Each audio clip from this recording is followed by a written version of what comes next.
Ah, the Wolverine, the Wolverine.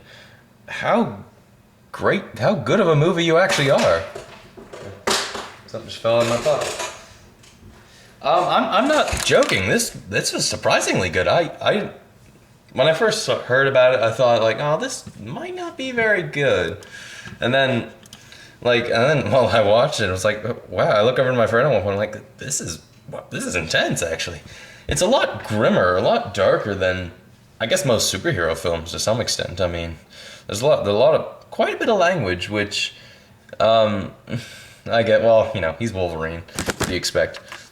So this, it's basically, it centers entirely around Wolverine, hence the title, if you couldn't tell yet. And it's really just him trying to just put his life back together. Well, what life he has left. And that he has endless life left. Because the thing about Wolverine is that he can't die. He's immortal. He's regenerative. He can regenerate himself. He'll just be around forever. And to some extent, that's a curse. Just think about it. And you can see like he's suffering from a bit of, post-traumatic stress disorder. I think a bit, like not, to the full extent of like, all the things he did. He had to kill Jean in X-Men 3, and he regrets that just, well, he had to do it.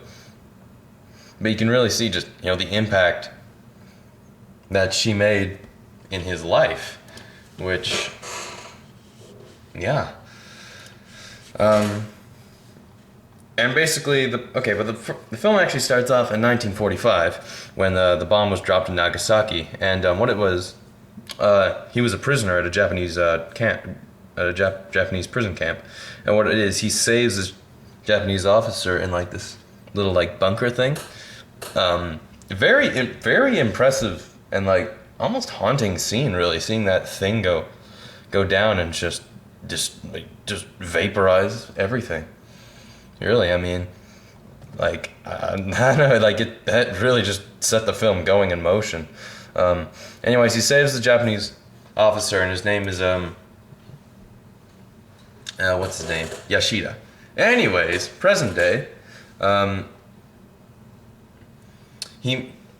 it is, there's this girl named Yukio who finds Logan and tells him that Yashida, the man he saved, all those years ago, is going to die soon. So Wolverine goes to Japan so Yoshida can repay him with his life debt. And then he also meets Yoshida's granddaughter, Mariko, who I will say this though, there's also this plot with sort of a Japanese mob named the Yakuza, who are sort of like a group of assassins. I will say this though, it is a very complex film. Like, in terms of its plot, its characters are also complex, but I guess in terms of its plot, because there's a lot happening, I think, more so than I would expect, especially from, a superhero film, I guess. But that's just really it. Anyways, Yoshido says to Logan, saying he can give him what Logan wants. He can give him death, saying he's found a way to take Logan's powers from him and transfer to someone else. To which Logan, he doesn't give an answer really as to is he going to do this or not.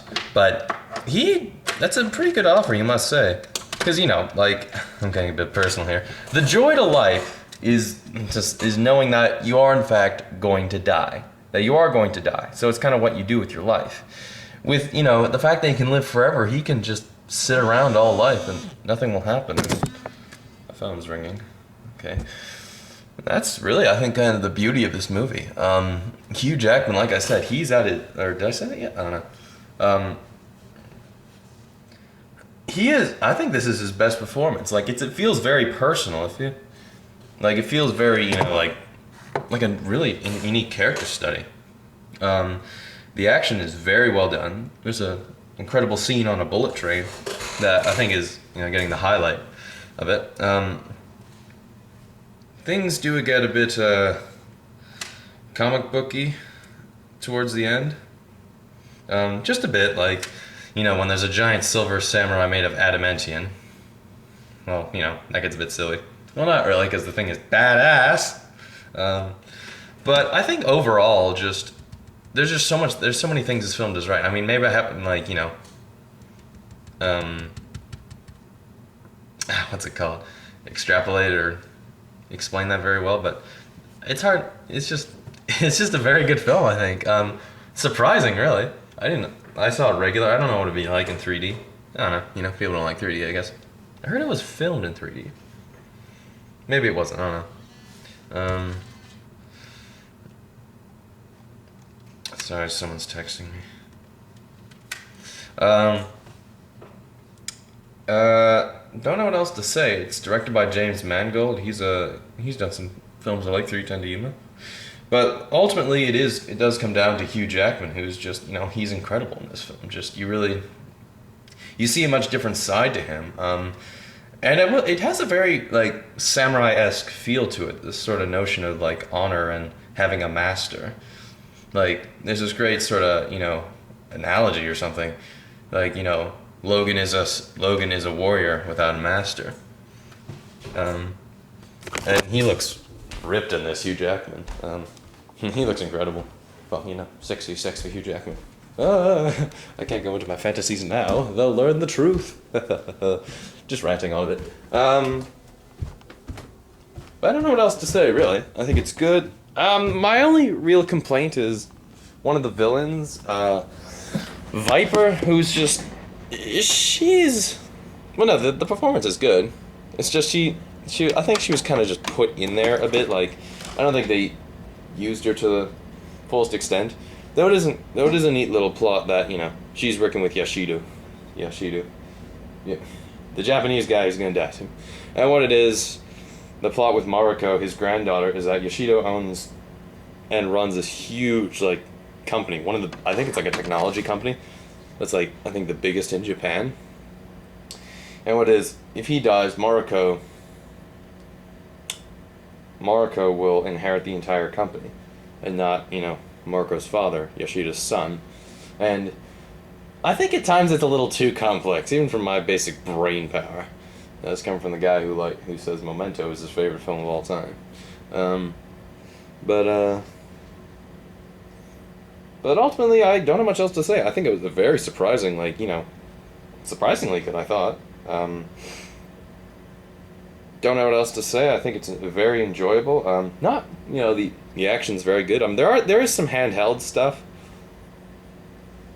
Some handheld action stuff, like, shaky cam, which I don't like. I don't hate shaky cam. Like, I got used to it in Hunger Games after, a minute or so. But that's only like once. The best action scene is the bit with the train.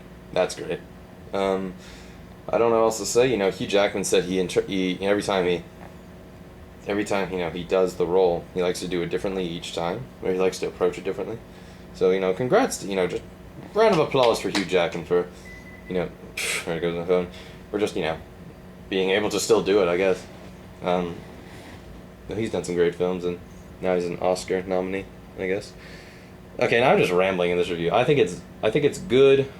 It's not great, but I think it's almost very good. I give this a nice 8 out of 10. I'm giving a lot of 8s, but no, it's what I do.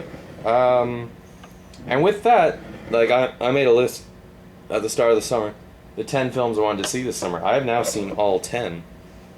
I'm still gonna watch films this summer, yeah, but those are the 10 I wanted to see the most. I might do which ones I thought were the best. Which that could take some time, but we'll see. Don't know what else to say, but enjoyable, fun. It felt smaller than a lot of mainstream superhero films. And there's this constant metaphor allegory with the sword, which I think it's neat. I like when there's sort of metaphors with swords. Those are always really cool. But I don't know what else to say. I recommend it, and good job, Hugh Jackman. See ya.